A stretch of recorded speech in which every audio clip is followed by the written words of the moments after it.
Ryan Reynolds here from Mint Mobile. With the price of just about everything going up during inflation, we thought we'd bring our prices down. So to help us, we brought in a reverse auctioneer, which is apparently a thing. Mint Mobile Unlimited Premium Wireless. How to get 30, 30, bit to get 30, bit to get 20, 20, 20, bit to get 20, 20, bit to get 15, 15, 15, 15, just $15 a month? Sold! Give it a try at mintmobile.com/switch. $45 up front for 3 months plus taxes and fees. Promo rate for new customers for limited time. Unlimited more than 40 gigabytes per month. Slows full terms at mintmobile.com. They say opposites attract. That's why the Sleep Number Smart Bed is the best bed for couples. You want a bed that feels firm, but they want soft? Sleep Number does that. You want to sleep cooler while they like to feel warm? Sleep Number does that too. J.D. Power ranks Sleep Number #1 in customer satisfaction with mattresses purchased in-store. And now Sleep Number Smart Beds start at $999. Prices higher in Alaska and Hawaii. For J.D. Power 2023 award information, visit jdpower.com/awards. Only at a Sleep Number store or sleepnumber.com.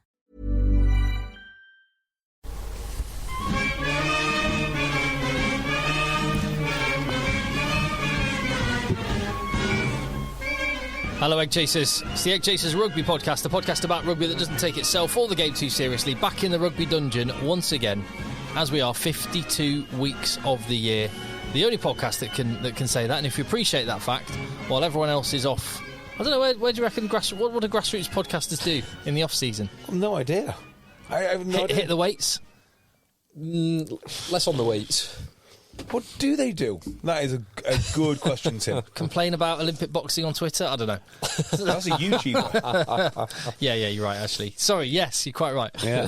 Anyway, if you appreciate that fact, you can find more content, patreon.com/EggChasers, and that also keeps the lights on, helps support us. You can find JB, who's there. On LinkedIn. There you go. Follow me there. You can find Phil lurking. Do you still lurk on Twitter? Oh, yeah. Yeah. Very much lurking. Good. And you can find me as EggChasers Rugby on YouTube. Very, very close to 100,000 subscribers. Exciting. Inching up. Get on there. Just on YouTube, because I think it's one of the best barometers.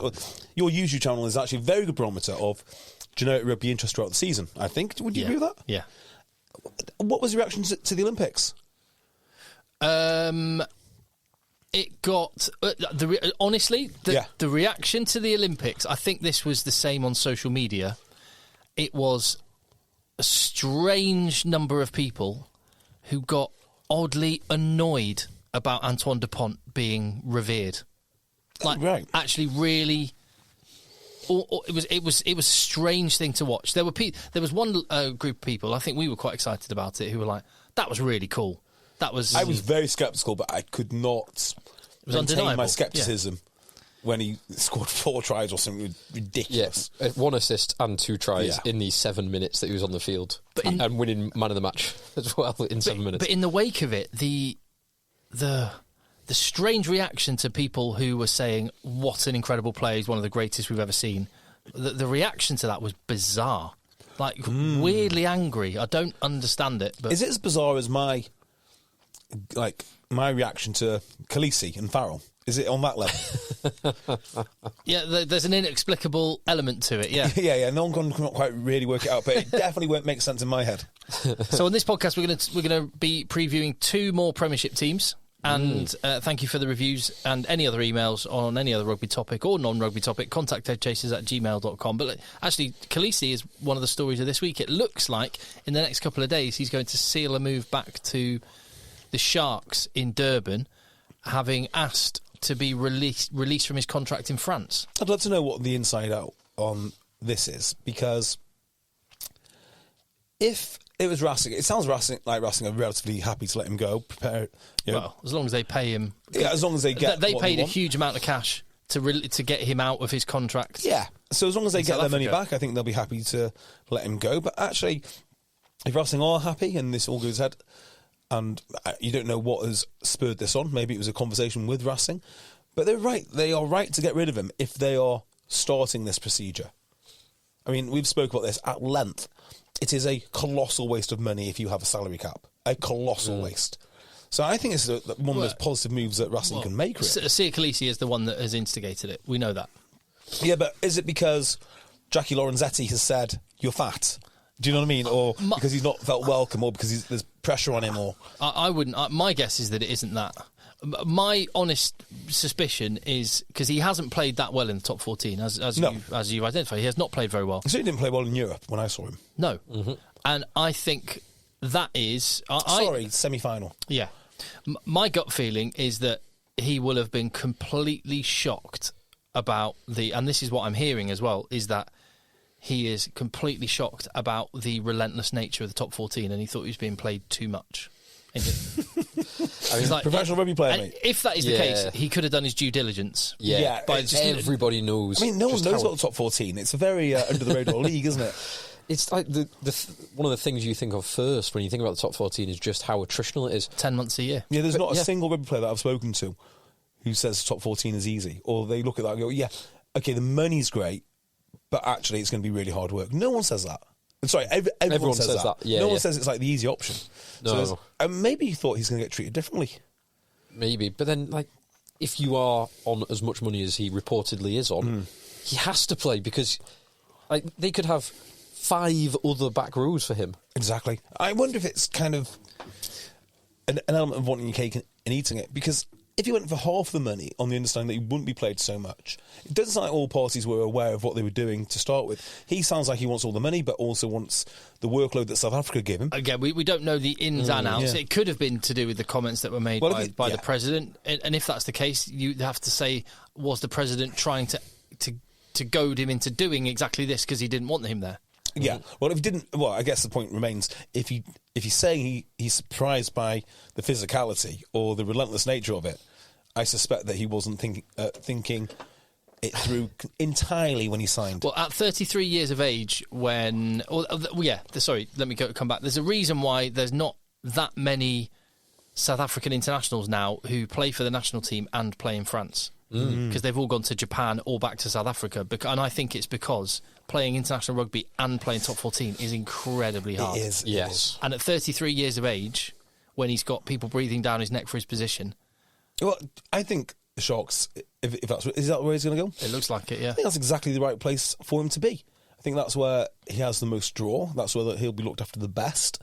You know, that seems like his natural home. Racing did not seem like a good fit from the start for me. I think the expectations of performance were too high. They actually were too high for him. I think Sharks is fine. Just to pick up on your point, though, Tim, about lots of older South African players who are currently in the international squad going elsewhere to play their rugby because the top 14 is very brutal. I don't think that's a particularly good sign for South Africa. I mean, I think much like Ireland, I'm only inferring that that's the reason. Okay. It's just noticeable. It is noticeable that far more of them go to Japan for the money, but not the and workload. now going back to South and Africa. the release and all the rest of it. I was going to say, having these older players rested, it sounds like they're falling into the trap of the Irish do, which is like the welfare policy, not playing them so much. And I think one of South Africa's superpowers is to draw upon all of these amazing players that are playing at the top of their game and are actual beasts. That said, the Sharks pack next season: Oxenche, Bongi and Banambi, Vincent Koch, Ebenezer-Beth, Grobler, another lock, Khaleesi, any other lock, Pepsi Buthelezi, and I can't remember another back row. But anyway, it's like they're good. Yeah, that's what you're saying. They're good. Yeah, absolutely stacked. And with Andre Esterhuizen and Lacan Am in the centre, just signed Jordan Hendrickser. So you're saying they might finish better than 4th from bottom of the URC next year? Flipping hope so. Goodness me. Anyway, it is an interesting one, but you say it's good for Racing. It's only good if they can spend that money, because at this stage, all of the signings for this season have been wrapped up. So that's true. I mean, the market, there's not that many people on it. You can do all sorts with money, can't you? I mean, you can look at your current players and maybe decide to say, okay, maybe we'll extend some contracts. Maybe we'll give someone Nolan Garrick. Who we want to keep. You know, there's all sorts of things that you can do with it. Just give Faz more cash. Yeah, exactly right. And also, can you imagine?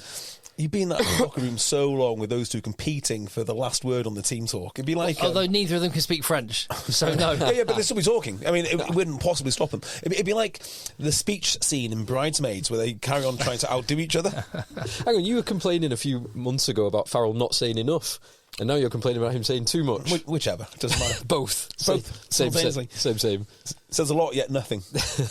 I'd love to know what's going on in the Racing pre-season and how much influence, if any, Owen Farrell has had. I gather he's been there and has been like trying to sort of lead in the way for a while now. And you can't speak French. No. I mean, that's actually a really interesting dynamic. Yeah. Coming from a place where he was the boss, the undeniable boss. Courtney Laws did his. He's in Brive now and has started pre-season. He gave his first speech to the squad in. Of course he did. What a hero! All in French, Awesome. which they appreciated. Yeah, bet. I mean, why would you not? Yeah. Maybe that's where they should spend their money, all their riches. Get Courtney Laws. Oh, just buy him. He'll play. that would be great. Yeah, so I don't know what other news there is from the Rugby Week, really. There was a bit of other transfer news in Harlequins, 2 Welsh and British and Irish Lions signing in Wyn Jones, the loose head prop, which suggests that Marler's injury that he sustained in the first 20 minutes of the first test against New Zealand is bad. Yeah, I did wonder that. That's what I think. That's what was my initial read. Because Wyn Jones, did he tour as a Lion at one point? He did, yeah. He was on the last tour. Yeah. So toured as a Lion, no longer wanted in Wales, which is bizarre. The loose head props for that last tour, when you think about it now, it was Mako Villapola, Wyn Jones, and Porter, presumably. Yeah, I know he dropped out early though. Oh, did he? So let's have a quick look. it might be. It was Mako, Wyn Jones, and they're just all gone. Yeah, but I did wonder when they signed him. I was thinking, for a club with Finn Baxter and Joe Marler, is Wyn Jones necessary? But that might be it. The Joe Marler injury. Rory Sutherland. There you go. The other one, and he's down the pecking order as well. So. Where's he? Massively. Back in Edinburgh. He was went to Ulster. Yeah, he went to Worcester very briefly. Went to Ulster. Yeah. When Worcester, who knew they had financial problems, thought let's spend £1 million on Pim van der Merwe and Rory Sutherland. The week before Worcester were going under, the week before they were trying to bring a Kiwi over, a Kiwi lock. It blows the mind. It blows the mind. We'll have to try and do a bit of digging and work out what's going on with Wasps and Worcester and London Irish, if anything. Maybe nothing. Yeah. No idea. I've not heard a peep out of any of them. We've not really been paying attention much either. Last I heard on Wasps, which I've not seen anything since, was at least 6 months ago when the former owner was trying to sue his legal team for giving him bad advice. Is this... is it Derek Thompson? Yes, I did see that. But I've not seen that go anywhere. Yeah, no. So, yeah, no idea. And the other British and Irish Lion is... Lee Halfpenny. Oh, God, yeah. Yeah. That's quite cool. Now, let me have 2 minutes on that one. So that does not feel like a natural... Quinn signing. No, it does not. Does it, right? Because they think about the fullbacks they already have, which are Nick David. Mm-hmm. I think Tyrone Green is probably ahead of Nick David in the pecking order. Yeah. But I think Nick David's a great player. Yeah, agreed. And who would be the other one? You'd then be playing, I don't know, one of the wingers there, like Murley. Well, the point I'm making is they've got 2 very attacking options, and now they've got Lee Halfpenny. Lee Halfpenny, I doubt, has still got the pace to play on the wing. Yeah. Hilariously, Cardiff Blues once played him at 10. Can you believe that? Really? Yeah. He played, I think it was in Europe or something. And it wasn't repeated. So the point I was going to make here is, even though he's not attacking, I think there is a chance that he might make Quins more attacking. Mm-hmm. Because if you remember him in Wales, because he's so solid at fullback, you can basically leave him on his own. He's quite unusual like that. So maybe not more attacking, but certainly better defensively, because you can leave your wingers up. Yeah, so he Wales... unlocks more attacking potential by having him in there. Yeah. That's an interesting way to think about it. But the Quinn's back 3 options, they're pretty light, actually. They lost... Jay, you have to stop chewing. No, it's fine. It's the ASMR fans will be all into it. Yeah. Apologies. No, that's all right.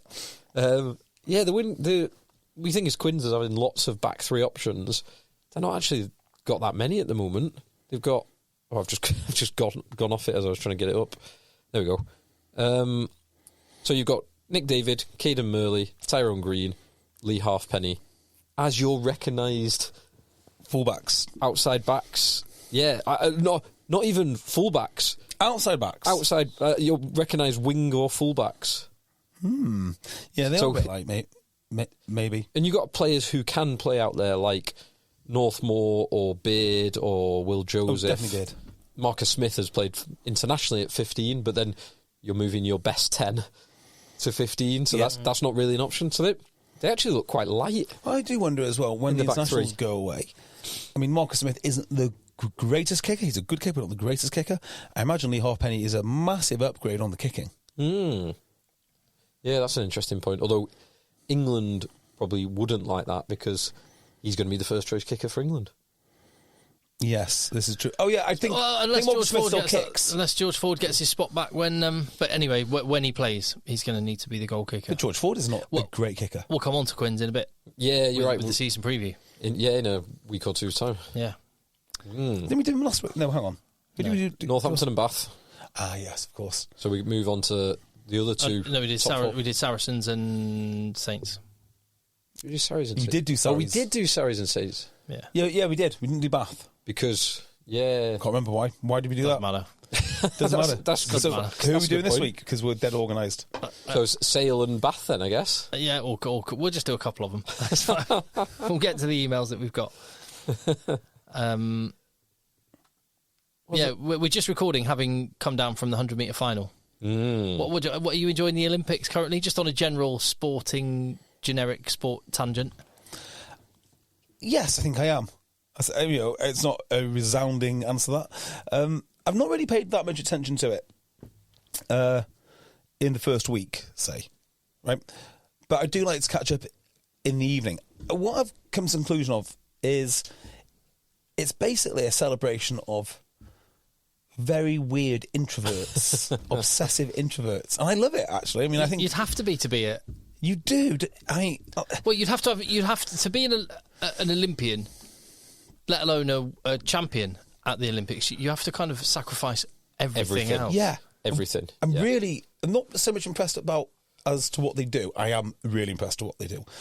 I'm more impressed as to like what they don't do with the other 4 years, because what they do, they get up, they run around the track, they eat correctly, and they go to sleep. Have I got that wrong? And they do that over again. Yeah, that's precisely what they have to do to be there, to be where they are. Yeah, and I just think from that point of view, it is remarkable. And then to have it all potentially crushed on a 4-year cycle on one night, it's just brutal. It's absolutely brutal. Like, you can spend your whole life practicing for this, and get nowhere. Like did you see the women's 1500 heats? Yes, 800 heats. 800s. Like one of the girls who was hopefully going to get through, just completely crushed, gone. Riki, the British girl who was leading for a lot of the first heat. That is tough, isn't it? Yeah, that was the 800. And then you've got this weird juxtaposition where the media expect these people to be characters and charismatic, and they're really not. But does it surprise you? No, because that's not what they're selected for. They're selected to be the fastest. And part of being the fastest is being, exactly as you say, the most singularly minded and focused on precisely what you're doing. Yeah. To the disregard of almost everything else. Like, you have to be so focused to get to that level. It's like the media are using this formula that works for really kind of charismatic sportsmen and trying to overlay it onto athletes, and it just fails miserably. So they go and interview them, and they've got nothing to say, and they're not used to it, and they're not used to right. You're a big fan of Josh Kerr? I am a big fan of Josh Kerr. So did you hear the Josh Kerr interview? Yeah, I did. I liked it. I thought he sounded so bad at trash talking. Like it was awful. But he's trying to hype it up. He's trying to hype it up, right? So you just got to find a different model for these guys. Don't let them talk. Let the competition speak a bit more, I think, rather than the athletes. Well, that's one of the reasons why I love Josh Kerr, because if you watch, I said this to you before off the pod, if you watch the World Championships last year where he beat Jakob Ingebrigtsen, or if you watch the Prefontaine Mile where he broke the British record for the mile, he broke a 30-year-old Steve Cram's record with Steve Cram commentating on it, which was an amazing piece of footage if you ever get to watch that. But you watch his performance on the track and the way that he finished those 2 races, it's phenomenal. It's absolutely incredible to watch. And by the way, just the speed that they're running, it's freakish.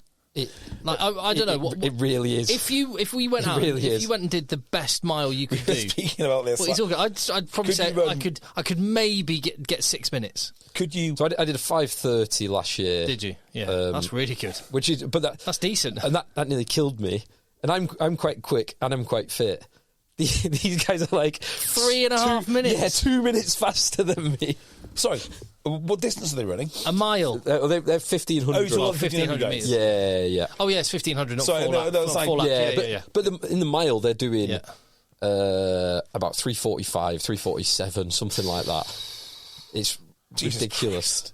It's what's the challenge? Like, can you run 1 mile or half a mile as fast as who's the bloody marathon runner? Kipchoge. Kipchoge. Can you run half? Can you run 1 lap at his pace? Yeah, 1 lap. So, yeah. Just see how you go for 1 lap. So I could run 1 lap at his pace. That's it. I couldn't run any more at what he does. So I could do 500 metres or half a kilometre. What he does 42 kilometres at that pace. If you had to, with no knowledge of any prior experience of any event, had to just assemble a track and field team from rugby union players, just pick a couple. You don't have to go for every event, but just pick a couple that you sort of go, I'll have them. Historically, I'd say like just a flat sprint, someone like Tom Vondel or Lewis Rees Summit. Yeah, his top speed's rapid, isn't it? Really good. But I don't know He's who. built more like a 400-metre runner, though. Wouldn't you love to know who the fastest sprint rugby player is? Yes. They did it in the Super League. I don't know if they still do it. They do it with mascots. The pre in the Super League. They do, don't they? No stone left unturned in Super League. Well, so just a little bit of rugby trivia. I think I said this to you last night, JB. Josh Kerr, who we've just been talking about. Yeah. You know, we've got Luke Narroway's dad's Butcher. And Johnny May. Ed Sheeran guitar. Ed Sheeran piano. Nick Kennedy. Nick Kennedy, mum's an author. I mean, don't forget the midwife. Oh yeah, Jack Willis and Tom Willis. Sister's midwife.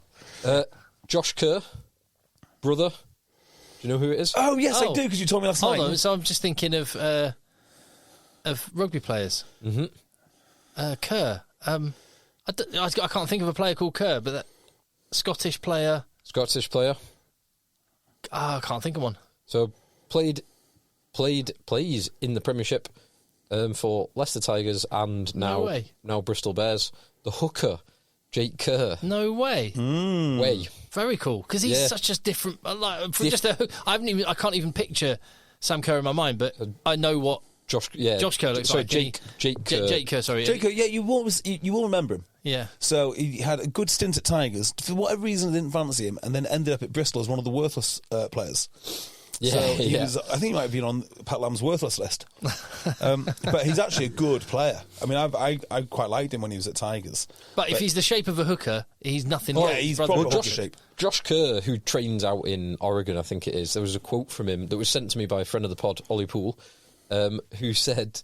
So Josh Kerr was saying, Jake has come out a couple of times training with the boys, and the other runners cannot believe that this bloke who's 115 kg can keep up with them. Apparently he's a very good... Serious? Yeah, very good engine on him. Yeah, so, just taking us away from Olympics and back to one of the things I'm getting more and more interested in sport, performance enhancing drugs. I'm sure everyone's sick of me talking about performance enhancing drugs. Have you got your Ozempic yet? I've done a Ozempic. Oh, have you? Yeah. Yeah, you mentioned that a little while ago, you didn't did. you? Yeah. You did. I'll retell that story another time.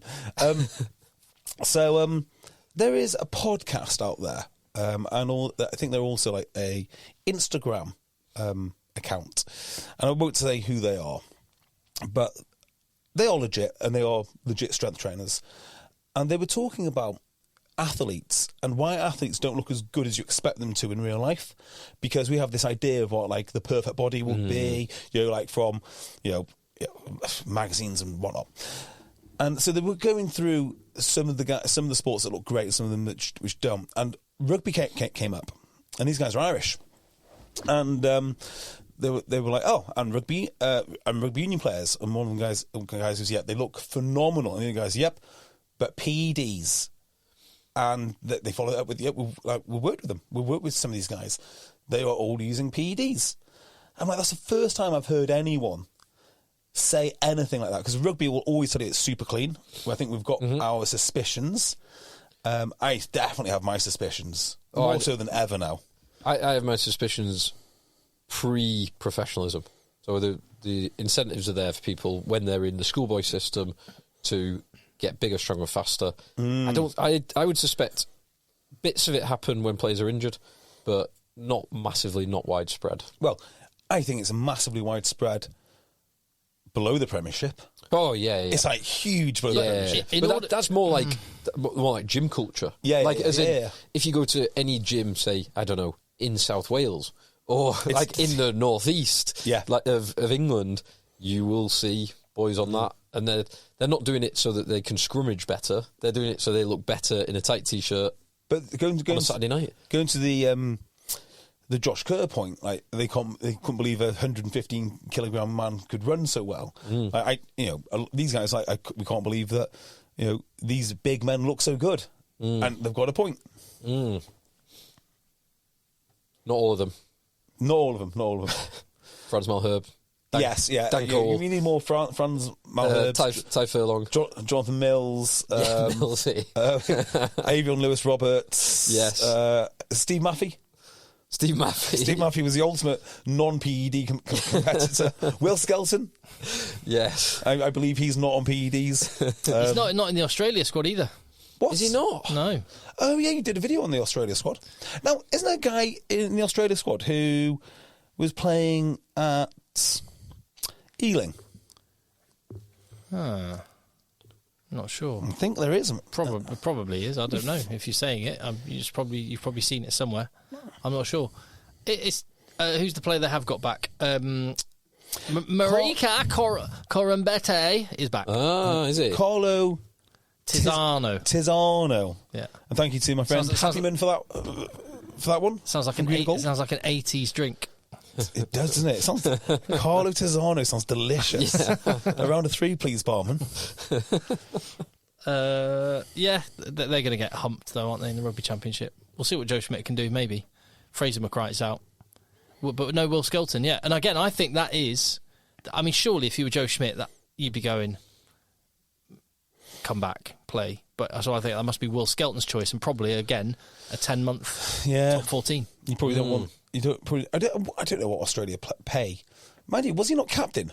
He was for the World Cup, but didn't end up playing in the World Cup. Oh no, because he was injured. Yeah. I'm just looking at the Australia squad announcement.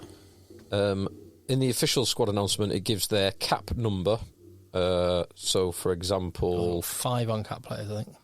Yes, yeah, you got a few uncapped like Carlo Tisano, but then it's also got their junior rugby club, which is pretty cool. That is cool. It's like Gold Coast Eagles, Linfield Juniors, Harlequin Junior Rugby Club, Brothers Rugby, West Rugby. That's cool to see. It is, isn't it? Yeah. Oh, someone sent us an email about schoolboy rugby, didn't they not? Did they not? Did they? Yes, they did, and where the players have come from. Where's that? That's interesting. That is, and one of the things that I've done a video on this week, talking of schoolboy rugby, was the biggest schoolboy rugby in the match match in the world happened yesterday, and 25,000 people went to watch, and the attendance was capped at 25,000 for safety reasons. That's all the stadium could hold, but it's in Paarl, which is a town of 200,000 people. 2 schools are there, and they're both in the top 5 schools in South Africa. 25,000 people. The only time what I thought was really cool is the only time that they play in the whole season is this one match, which happens on the same weekend every single year. Where they never play each other in the tournaments that happen, never play each other any other time. It's just this one game, which I thought was a little example of like engineering that scarcity that you talk about, so you squeeze the to most make it into a proper event, to make it into a real event. And it is. People come from all over. And the old boys come back. It's on TV. It's just a huge event. That must be that must be quite cool for the kids to be part of, if nothing else. Yeah, well, so I spoke to on the video. I had 2 former Springbok internationals on it. Kobus Visa, if you remember him, that's like one of the biggest men you'll ever see. Yes. And Corner Krieger, and they both played. Corner Krieger. I had him on, and they both played for each school. and they said it was. They said both of them separately, in different interviews, both said it's as close as you get to Test match rugby. So even more so than, and he said, you got Test match rugby, the pressure that's on Test match rugby, and there's nothing else like it except for the pressure that's on those schoolboys in that match. are you likely to talk to Corne Krieger again? I can give you his number. I've got his I could. I will for sure. Next time you talk to him, ask him About the game when South Africa lost their heads and... No, ask him about the training camp for South Africa. Have you heard about this? What, and PEDs? No. I would, yes, more PEDs. I'll have to look up the actual details of it. But they paid a company to train the South African team, and they did things like make them... basically, they just brutalised the South African team. They stripped them naked, they threw cold water on them, they kept them up all night, they made them crawl under barbed wire. And I think there is a video or a picture of Corne Krieger being forced into a body of water by gunpoint. And it all backfired. It all backfired to the point that I think there had to be a statement from the military saying we never train our recruits naked, we never strip them down. And this is quite a scandal in South Africa, but I can't remember the exact details. Look at that story and then ask him about it. Yeah, for sure. Because it sounds absolutely brutal. Maybe and it's a cracking story. Maybe that game at Twickenham where they all lost their heads and there were red cards and punches, like maybe the dirtiest game of rugby ever. If you remember, England beat them by like 50 points, but they just were. It was the dirtiest game of rugby. I'm trying to think which one was this. About Corne Krieger? 2000. I think it was like 2002, 2003. It was prior to him going to Northampton. Then yes. So it was maybe 2002, 2003, that sort of time. Mark Andrews in the team. I can't remember, but I just know it was the dirtiest match you'll ever see. But possibly, if they've all got PTSD from that training camp, it sounded horrendous. Yeah. In fact, I'm sure people got fired for it. That is interesting. Yeah, look at that story and then ask him. So I've just looked at that that email. So Harry Tregoning has done a big piece of work to look back to 2010. Every England player who's made their debut since 2010. Oh, this is awesome. I've not actually read this email yet. So go on. And it's 143 players, and he's done his best. He said he admits there might be a few mistakes because it's not always available on Google, but done his best to find out where they were schooled and whether it was private, state, or overseas. So what do you think the split is on the percentages? Private, state, overseas? I would say like 55-45 in favour of private school. Now, people might say, oh, well, that's not much. But in terms of population... As a per capita, that's massive. That's massive, yeah. So I'd say it's something around that. And this is historically over... Back to 2010. So everyone who's made their debut since 2010. Oh, no, that will have changed massively. In which direction? In more state schools, because the academy system will have taken over. So I don't think you're right there. I don't think you're right at all. I think it's good. I think it's more private schools now. I'll go 70... I'm still thinking per capita, and it may well be that the... and what is this? The percentage that get a cap? Yes. So this is all the capped players, of which there have been 143 capped players. Oh, no, actually, I think you might be right. I'm going to go 60% privately educated. Millions of people have lost weight with personalized plans from Noom. Like Evan, who can't stand salads and still lost 50 pounds. Salads generally for most people are the easy button, right? For me, that wasn't an option.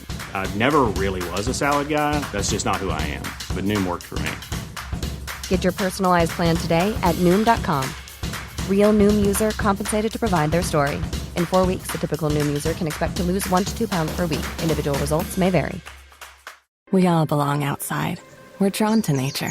Whether it's the recorded sounds of the ocean we doze off to, or the succulents that adorn our homes. Nature makes all of our lives, well, better.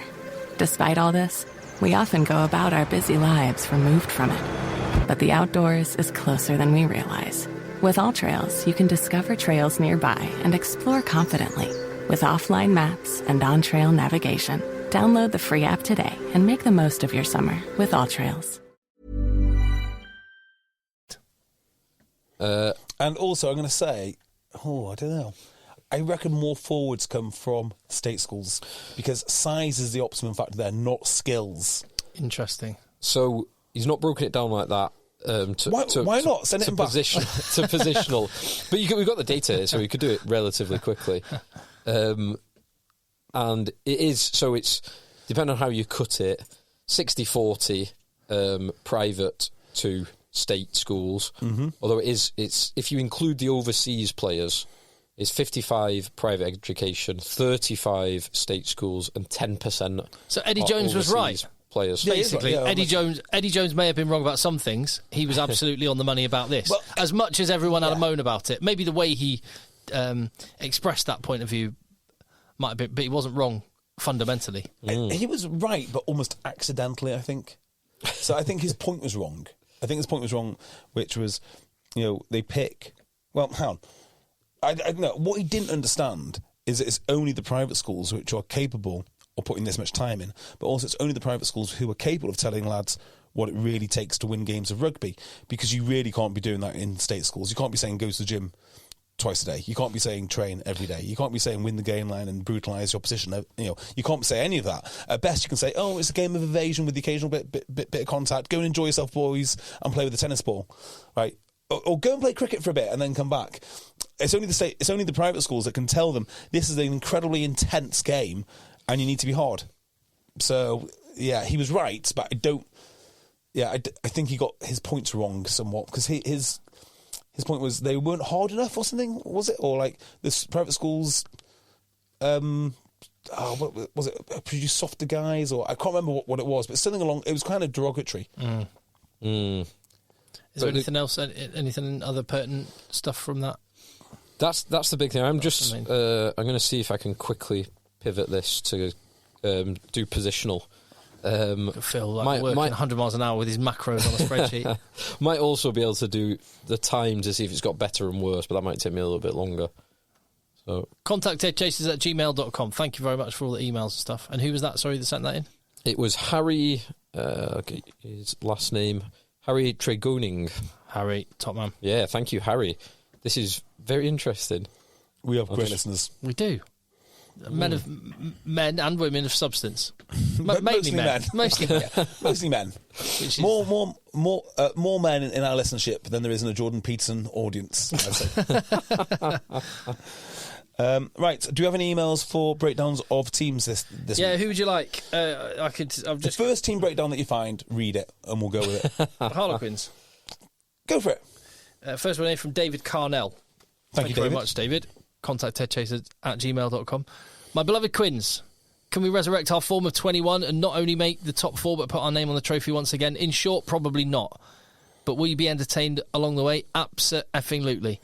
Last season was your usual typical roller coaster ride where we took on Europe's finest and made it all the way to the semis, only to fall short against the best club team in the world.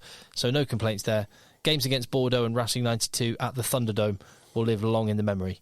But our league form was patchy at best. Entertaining wins over Bristol, Exeter, Leicester in the first half of the season couldn't hide getting a drubbing by the nemesis from across London, and silly losses to teams like Gloucester. Statwatch, over the course of the season, Quins gave away more bonus points than anyone other than Newcastle. We can almost admit, just leave Newcastle out of stats. We yes, the negative stats. On the player front, we lost two Titans. Andre the Giant, without peer at 12 in the Prem. But at least he's gone back home and not to a direct rival. We haven't thought of anyone to replace him, but have Luke Northmore, Lennox Anyanwu, Will Joseph and Hayden Hyde all looking to put their names on the jersey. There is no like-for-like replacement there. No. I think probably is going to be Luke Northmore getting nudged in one, maybe. I don't know. Yeah, I quite like possibly. I do as well. Anyanwu, yeah. Yeah. He's nowhere near as big as Esterhazen, but very few are. Correct. Will Collier also departed. He moved around the park with the pace of an ocean liner, and though he moved around the park with the pace of the grace of an ocean liner, his scrummaging was truly world class, and I'll never know how he didn't win more England caps. Here. TT Lamasatelli joins and might be slightly more dynamic replacement. If he holds up his end, we'll look to Finn Baxter on the other side of the scrum to be the new breakout star under Adam Jones. I think that is a good signing. Yeah. Really good signing. Agreed. And we commented at the time, very surprised that Saracens didn't sneak in there, because they are massively recruiting props, as we've said before. Yeah, that's a good point. Harlequins, unlike Saracens, I might add, have done really, really well at getting front row, quality front row, even though they keep losing them. They seem to keep going, yeah. Yeah, they seem to have their scouting on point here. So I can't remember who was before Wilco Lowe, but Wilco Lowe was a great signing. Who himself replaced someone quite good, but I can't remember who it was now. But he came in as a replacement for someone and was great. He leaves, they bring in Collier, who turned into a bit of a star. Same with Hooker. I mean, they... was Collier not there at the same time as well? Collier's been there for a long time. He was there. It was Wilco, Lowe and Collier were the two options. When Lowe went, they bought him through, so they were they were okay to lose him. I'm trying to think who Lowe replaced. Yeah, was it another South African? No, I can't remember now. And the other one I was thinking of as well, who they got a load out of, was the hooker, Welsh lad. Guy who's always second fiddle to Ken Owens. The guy who got his hand bitten by Scott Baldwin. Who played phenomenally well and replaced him with Jack Walker. Yeah. So they continually seem to find front row in a way that Saracens just didn't for a long time. He says, who's to look out for? If he stays fit, Dino Lamb seems to have come of age as a modern 5/6 and has earned an Italian call-up for his work. He's an absolute unit and world strongman, and former Quins S&C coach Adam Bishop saying he was the strongest lad in the gym. At 26, he's going to start hitting his peak. Will Evans will continue to be the most underrated player in the league. Cunningham South will run through walls, and Don Brandt will make up one of the best back rows in the league. That is a pretty tasty back row, that, isn't it? Yeah, I think Don Brandt's days are numbered, actually, reading that. No, he's too important for them. Well, I think Cunningham South is the boy. He'll play 6, though. You reckon 6? Don Brandt 8? And Cunningham South Evans is... Well, firstly, I'm going to keep saying it so people remember, London Irish developed player, not Quins. Well, I mean, is he not New Zealand developed? Anyway, no, he's London Irish Academy. Anyway, yeah, fine. He is a 50-minute player at the moment, and that's what he needs to add to his game, is to be able to which is lucky, go deeper into games. Because I would argue that Don Brandt is a 30-minute player. So if you combine the two of them, they might do very well. The other one he's not mentioned on there is Kenningham. I really like Kenningham. A lot of injuries, but yeah. Yeah, but good player. Yeah, very good. In the backs, look for youngsters Cassius Cleves or Roma Zheng, potentially to break through from the Prem Cup sides and score for fun. Tyrone Green sounds now seemingly a veteran at 26, and Caden Murley will be desperate to make the Six Nations by leading the try charts. Also, Will Porter seemed to come good when we look like we finally need Danny Care's replacement. Addition. Yeah. If we can fix defence, maybe we are the new Northampton. Otherwise, I fear a season of incredible highs, often against top continental teams, and too many lows against teams in the Prem who shut up shop and pick on our weak spots. Predicted finish 5th. And European quarter-final. I'd like to see them in the top 4. I think they might sneak it. Yeah, I think so. Oh, well, as we talk about every single week about the Premiership, it's so ferocious that you have to be playing really well, and your squad has to be peaking, and all these things have to be happening. And if you do win it, there's a good chance you're not going to win it the next year. Yeah, because everything seems to be working as it should in salary cap world. Just to add to that, we've got an email here from James Dixon, contact EggChasers@gmail.com, and he also points out the front row. They've got a 130 kilogram tight head in Lamo Satelli, and with Marler or Baxter, Walker and Lamo Satelli, he thinks they'll do quite well, even having lost Will Collier. And again, was singing Collier's praises. Mentioned Louis Liner, but says, actually, I don't think we'll miss him. That's what James says. And he says, it feels weird as a Quins fan saying this, but I have positive feelings about our set of forwards this year. Having already mentioned the front row.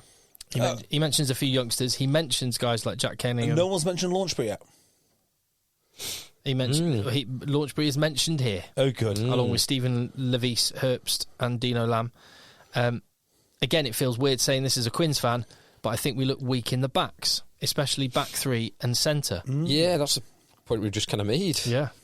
Kerr and Porter are good scrum halves. Jared Evans and Marcus Smith, perfect for the 10 job. At centre, Luke Northmore, Oscar Beard, Will Joseph, Lennox Anyanwu.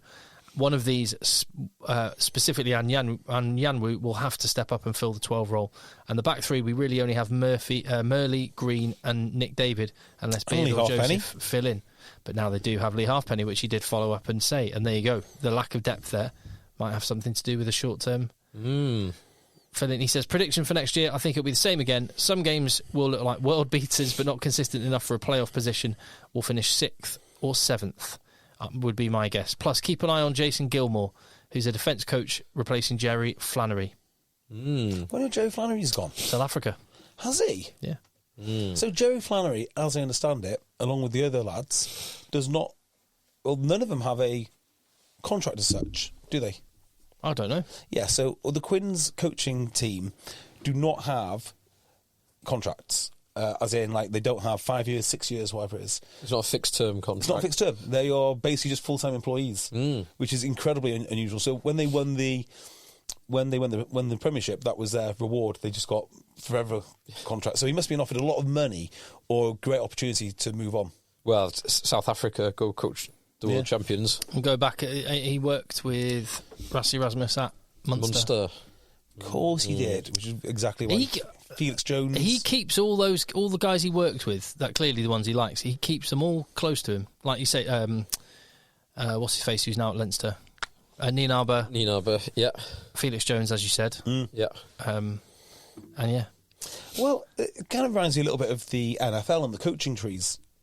You know, in the NFL, you've got coaches that know other coaches, and they all seem to, move move around. I wonder if we could construct a coaching tree for rugby. The only thing is, not that often do the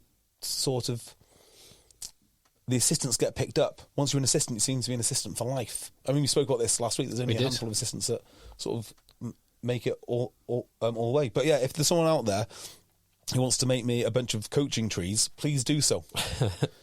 I've run the numbers on positional, so position by position and forwards and backs, whether there is a private or state bias. Do you think there is? Forwards and backs, yeah.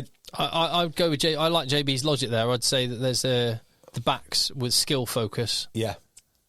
That'd be would skew sometimes a back three, but yeah, mostly. I'd say that would skew more privately educated. Yeah, half-back scrum halves without doubt. Or I would be surprised if there's not one. There's even one from a state school. For what? Sorry, I'd be surprised if there's even one half-back starting the Premiership from a state school. So the half-back positions, other than full-back, which is an anomaly because it's 100 to 0. There have been 5 full-backs in that period of time. None of them have been from state schools, so we can kind of discard that. Yeah. But scrum half and fly half, they are the most biased towards private education. Yeah. There you go. But there's none of this is massive. So forwards, so the overall was roughly 60-40. Forwards, 60-40. Okay. Backs, 63-37. Okay. So there's not much in it across the piece. Yeah. Interesting. It holds true. Again, thank you, Harry, for doing the work. Appreciate it. Definitely. And Phil for squirreling away then. Yeah. So there's Quins. What are your overall thoughts on Quins? Well, one of the things I'd like to point out about Quins is this sort of... They have an identity. I think having an identity is pretty cool, but I think sometimes it can also be a weakness. So when they win things, they win it in quite a Quinsy way, and then 3 years down the line, they are all thinking, oh God, we need to move away from this flamboyant attacking rugby, which won us a league, we need to do something completely different. And they sort of go down a little bit, sort of like a Gustard route for a day or two, and then they revert back. And when they revert back, they usually are pretty good. I don't really know. When I say it's a weakness, I think sometimes they can rely on it too much and they get too far down that avenue. But it seems to work for them, and I think they should stick with that. They should stick with what they are.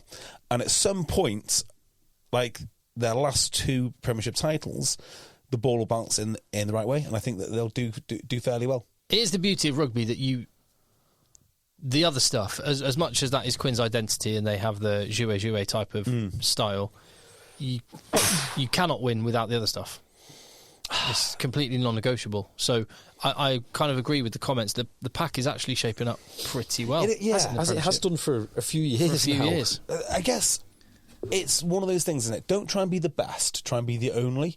And Quins do a very good job of that, because if you want to be the best, if you want to be like a title-winning machine, and everyone does, I think, but if you want to do that, you've got to be better at Saracens than that. You've got to be better at Sale than that. And the only way you can really do it is by spending a shed load of money. And with money not being available, that's why I think going down the identity route is much more effective than just trying to be the best. Yeah, I get that. I guess the other element I would say is one of the best rugby teams of any era was that New Zealand between about 2009 and 2015. That kind of period there, they were just incredible. 95% win rate overall, 2 World Cups.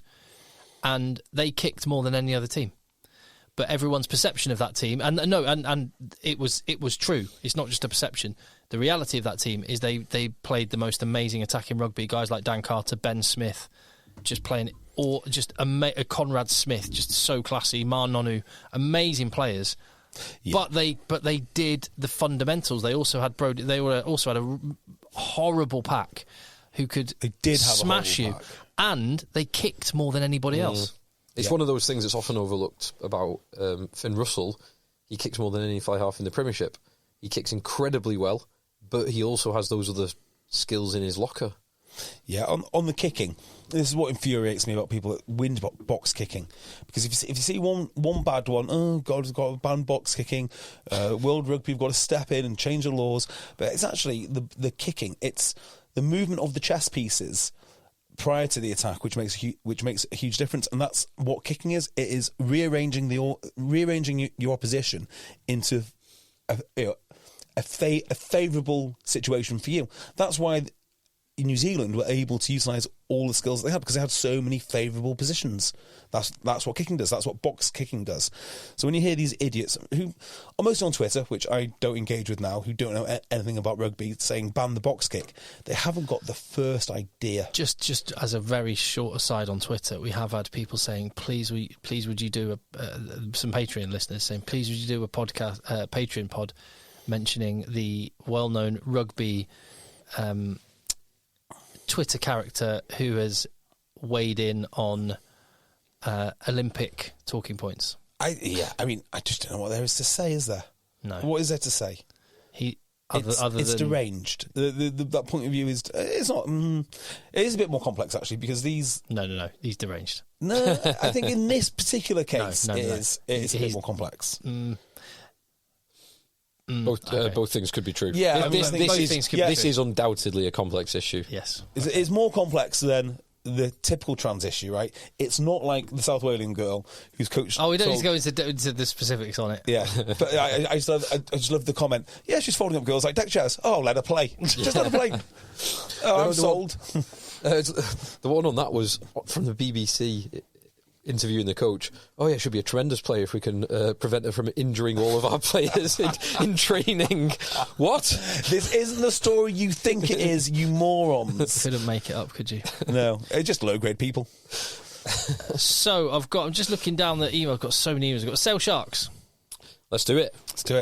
Semi-finalists as they were. Mm-hmm. This is from Ross. Thank you very much, Ross. Appreciate it, Ross Taylor, who says, hi gents, love the pod. Long-suffering Sale Sharks optimist here, and again, looking forward to the next season. I find myself in a glass-half-full mood. 2023-24 was a car crash with key injuries, and we still found ourselves in the game with 20 minutes left in the second semi-final. For example, Tom Curry, in my opinion, our best player, was pretty much forgotten about until the last 30 minutes of the year. If we can keep our big guns fit throughout the calendar and youngsters keep progressing, a home semi-final should be the expectation. We know Sanderson wants to kick, chase, smash, scrum, line out maul and then score, and the biggest question marks to this end are probably front row depth and centre partnership as we look to implement that game plan, but hopefully progress the attack. There have been a lot of fans questioning Paul Deacon as the attack coach, with try bonus points being the main reason we missed out on a home semi. No one actually won more games than Sale last year. Correct. It was them and Northampton Saints. Equal. But with Manu leaving, we have less bruisers and more ballers in the back line, so hopefully the attack starts to move on to where the defence has always been. Bevan Rod's nailed down at loosehead. Cy McIntyre and Ross Harrison, trusted war horses, backing him up. Luke Cowan-Dickey and Tommy Taylor means the academy hookers will have to be trusted with Gus Creevy leaving. Tight head, big youngster on the rise in James Harper, but with Nick Shonnett and Wilgriff John providing experience. Then Asher, Opoku, Fajor, hopefully the hype train kicks into overdrive next year, likely at Tighthead, but who knows, really. All are exciting in their own way. That is a pretty good front row stock, isn't it? And who's the other guy as well? Oh, that's for Sogbon for Gloucester. No. There's another guy at Sale. I thought you were saying the under-20s. Who's also under-20s, and I can't remember his name, and it'll come back to me. I met him in the gym the other day. So, anyway, I'll get back to him. Which gym? David Lloyd. Oh, nice. I mean, I'm not a member there, for the record. Good God. Why'd you go there, then? Because my wife has a membership, and I get a guest pass. So nice. She went to swim, and I went to do just a bit of shoulders, nothing exciting. And out of the corner of my eye, some of the men were squatting. Can I just show you a video of someone squatting? Are you a creep in the gym? Well, you'll understand this. You just, I mean, it's just, it goes... Actually, some of the men, are we talking some rugby players were squatting? No. Different. Just men, just men. Civilians. I can't tell if this is going to be like, look how amazing they are, or look how horrendous they are. I think it's going to be the latter. Look at the awful technique. I'll give it to you first, Tim, because I just think... Zero. Just press play on that. That's... Oh my God! What's the point? Just in case you missed JB's commentary, I think it's worth hearing that again. Makes me want to cry. Do you want to look at that film? Just describe what you see there. Just describe what you see. Oh, I've touched something. Gone off. There you go. No, yeah, I'll let Phil describe it. No, brilliant. Couldn't be it. Great podcasting by all.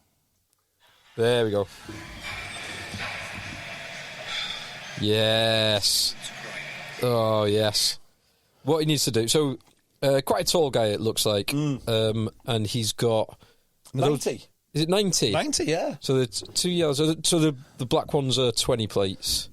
Yeah, so 90. Yeah, 90. He's got probably about 40 kilograms more than he should do.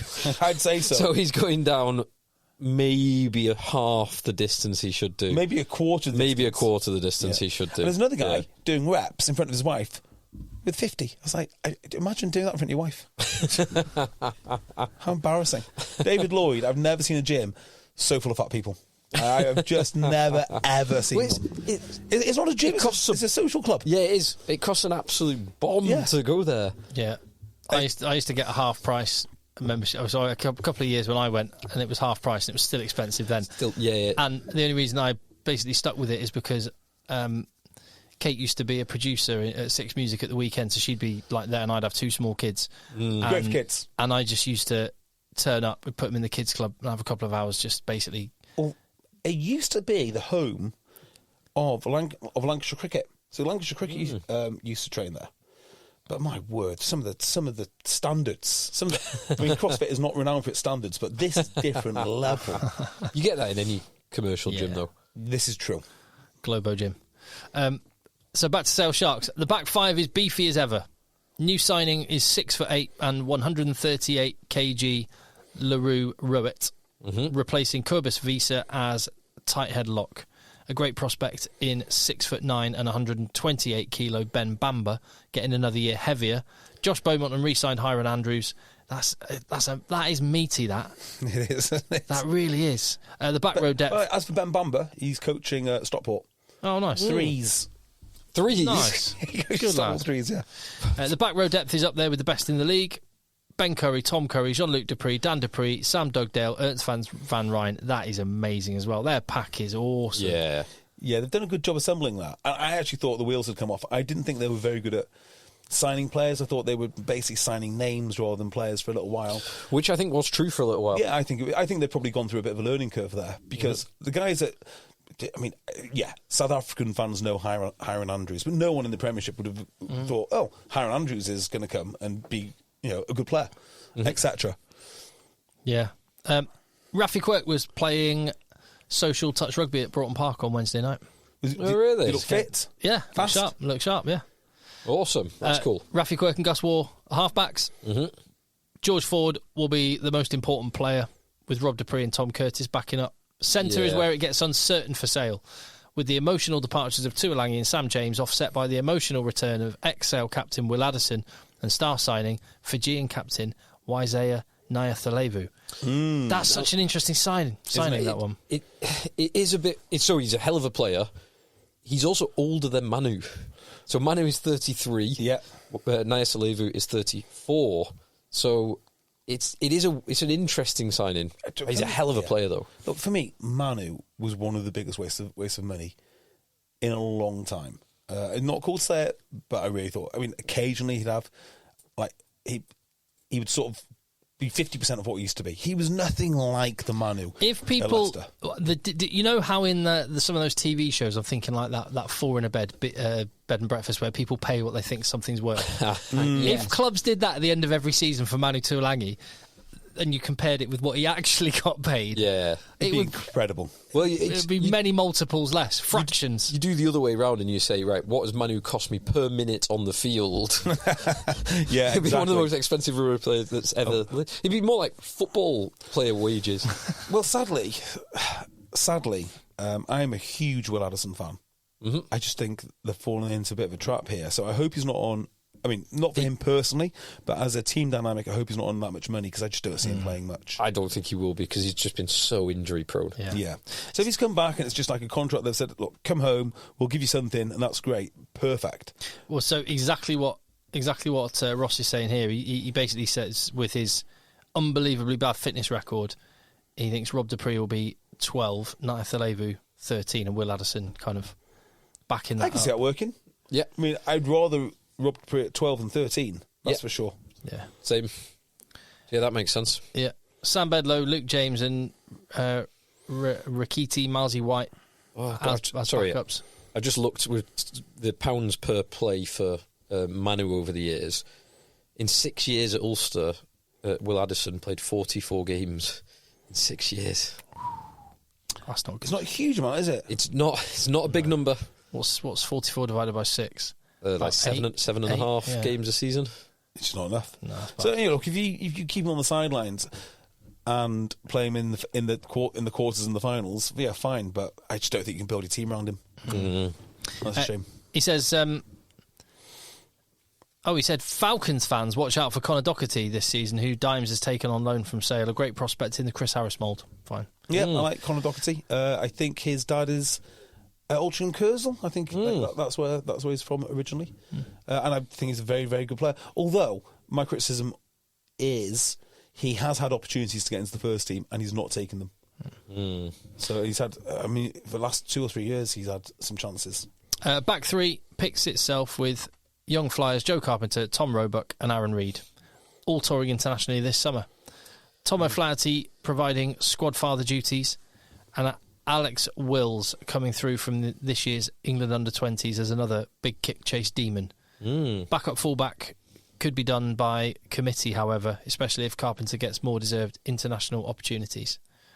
All in all, the AJ Bell should be a tough place to travel for every opponent, and top four has become the expectation in the Sanderson Orange Mason era. It'd be nice to see some progress in Europe with the squad we've assembled, but could be too much to ask given trips to Cape Town and Glasgow, with Racing and Toulon's England exports coming to the AJ Bell as well. We haven't actually talked about any of the fixtures. I haven't, in fact, if I'm honest, haven't looked at any of the fixtures. Have they been released? Not any great depth, yeah. Yeah, so the only one I saw, which was the headline from it, was Northampton and Bath. Repeat the final Still no kickoff. television broadcaster. Still not done confirmed for Discovery Plus. I don't believe TNT so. Sports. Great. Brilliant. Well done, everyone. Well done, everyone involved. Interesting. They have how a great, like the most amazing club competition in the world has been brought to its knees is some effort. It's there's some special talent over there. Some special talent. They're going to rebrand it as something like the 100 anyway. So yeah, true. It's not long for this world in its current guise. Yeah. So on Sale, I don't think that. Paul Deacon is to blame for the lack of attacking prowess. I think it's about priorities. You know, they obviously prioritise the physicality, the set piece, and you can't do it all. So the analogy that I would draw is between Leicester Tigers under Borthwick and this team now. So Leicester Tigers under Borthwick prioritised a few things, and in training you can only work on a handful of things at one time. If Leicester Tigers could have turned their possession and their set piece into more points, They were the dominated for a few years. I think Sail are exactly the same.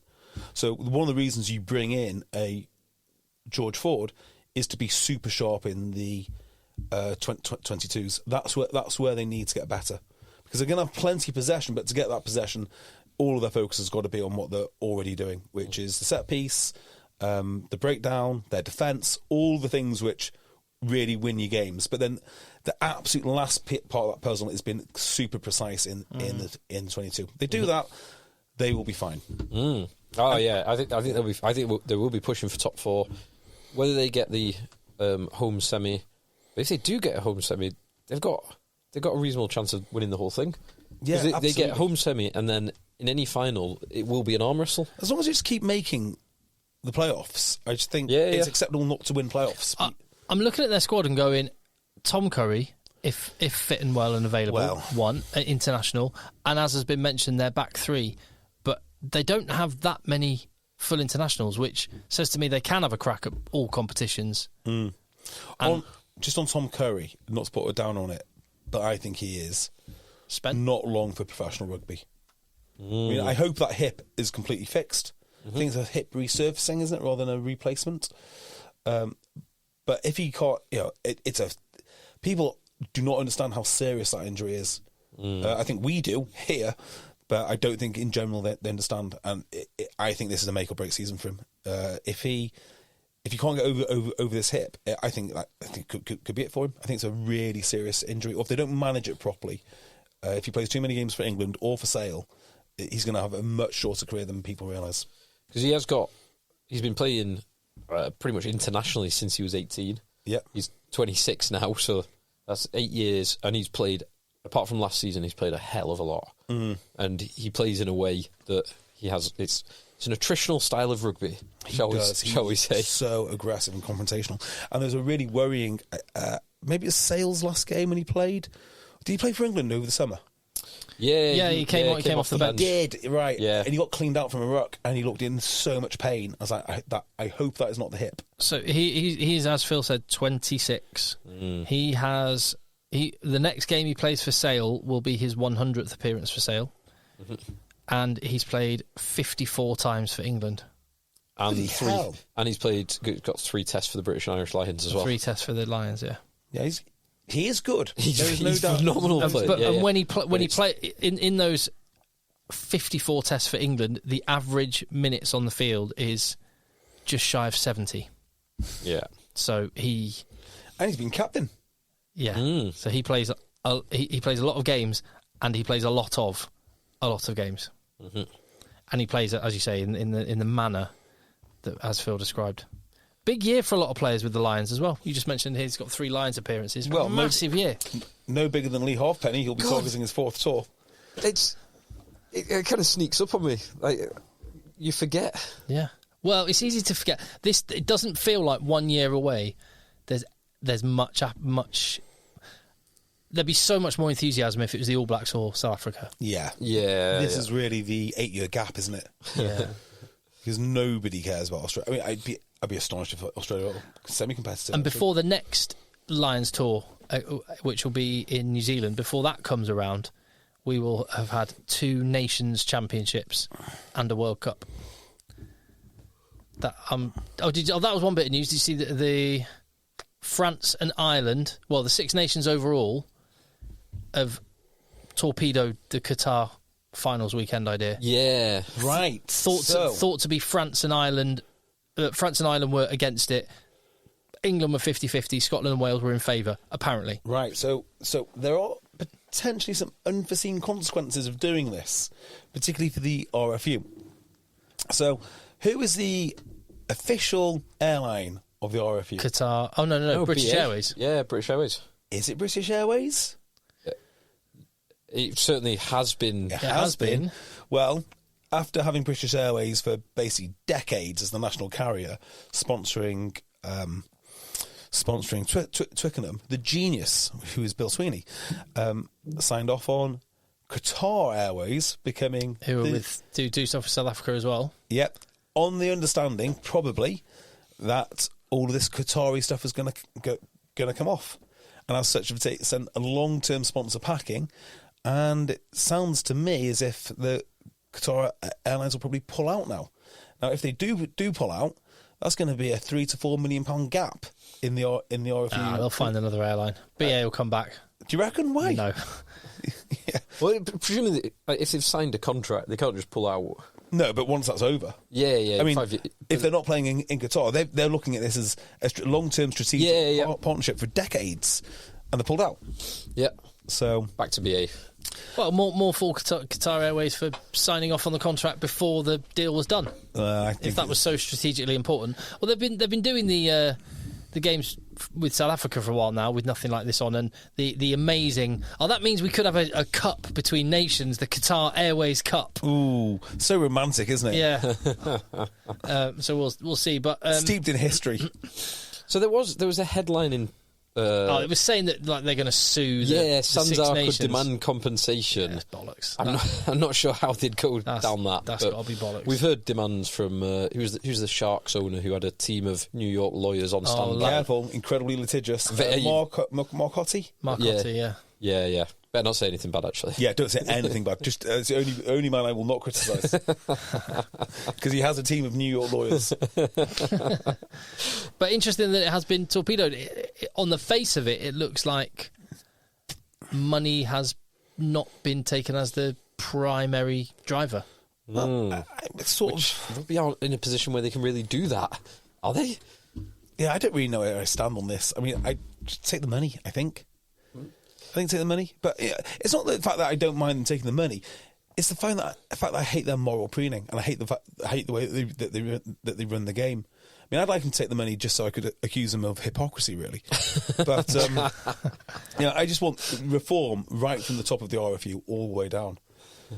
So do what you want. And some people have been kind of celebrating saying no. It seems to be, I'd say, universally, not universally, obviously, but a high percentage of reactions I've seen and anecdotally on comments on videos and things are that they're glad it's not going there, but there seems to be a slight confusion that people are thinking that means the Nations Nations Championship is not going to happen. It is going to happen. It is going to happen. And I don't like the Nations Championship more than I don't like playing the games. Yeah, in I don't Qatar. like the Nations Championship.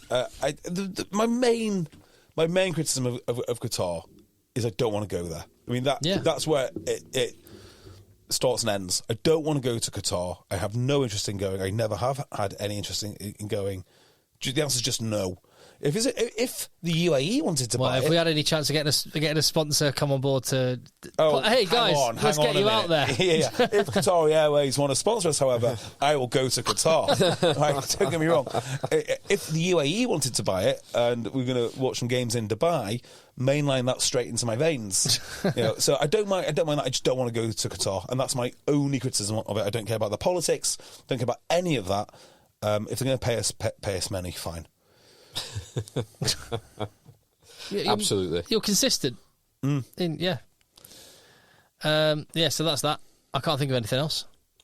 No. Not overly.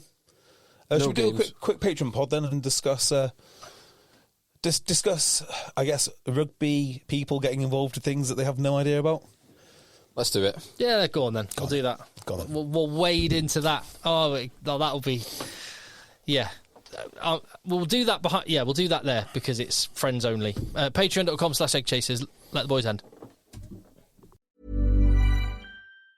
Hi, this is Farnoosh Tarabi, host of the Webby-winning podcast, So Money. If you're aiming for a goal, be it saving for a house, growing your family, or retiring, life makes it difficult to stay the course. But with a dedicated Merrill advisor, you get a personalized plan and a clear path forward. Having the bull at your back helps your whole financial life move with you. So when your plans change, Merrill's with you every step of the way. Go to ml.com/bullish to learn more. Merrill, a Bank of America company. What would you like the power to do? Investing involves risk. Merrill Lynch, Pierce, Fenner & Smith Incorporated, registered broker-dealer, registered investment advisor, member SIPC.